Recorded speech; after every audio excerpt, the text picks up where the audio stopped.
we are going to blow your largest cities and the দীর্ঘদিনের হুমকি পাল্টা হুমকির পর অবশেষে আলোচনায় বসতে যাচ্ছে যুক্তরাষ্ট্র ও ইরান। তবে আলোচনার টেবিলে বসার আগেই ইরানকে কড়া হুমকি দিয়েছেন যুক্তরাষ্ট্রের প্রেসিডেন্ট ডোনাল্ড ট্রাম্প। ফলে এই হুমকি নতুন করে আন্তর্জাতিক অঙ্গনে উদ্বেগ তৈরি করছে।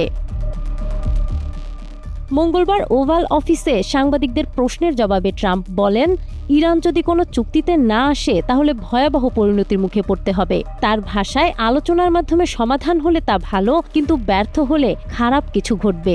একই সঙ্গে তিনি ইরানের দিকে মার্কিন নৌবহর অগ্রসর হওয়ার কথাও উল্লেখ করেন।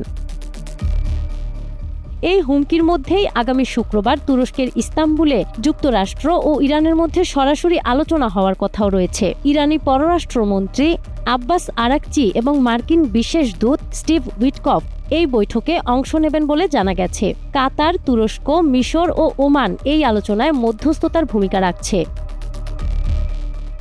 আন্তর্জাতিক সংবাদ মাধ্যমগুলোর তথ্য অনুযায়ী ইরানের প্রেসিডেন্ট মাসুদ পেজেশকিয়ান পরমাণু আলোচনা আবারও শুরু করার নির্দেশ দিয়েছেন। তেহরান জানিয়েছে, ওয়াশিংটনের সঙ্গে উত্তেজনা কমাতে আঞ্চলিক দেশগুলোর কূটনৈতিক উদ্যোগ তারা গুরুত্বের সঙ্গে বিবেচনা করছে।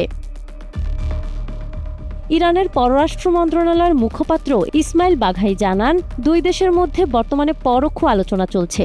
আলোচনার কাঠামো চূড়ান্ত করার কাজ এগিয়ে চলছে এবং শিগগিরই একটি নির্দিষ্ট রূপরেখা সামনে আসবে।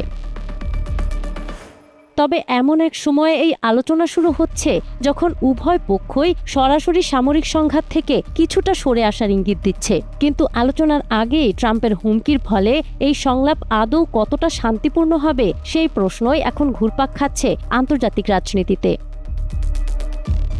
নাহার বৃষ্টি, টাইমস টুডে।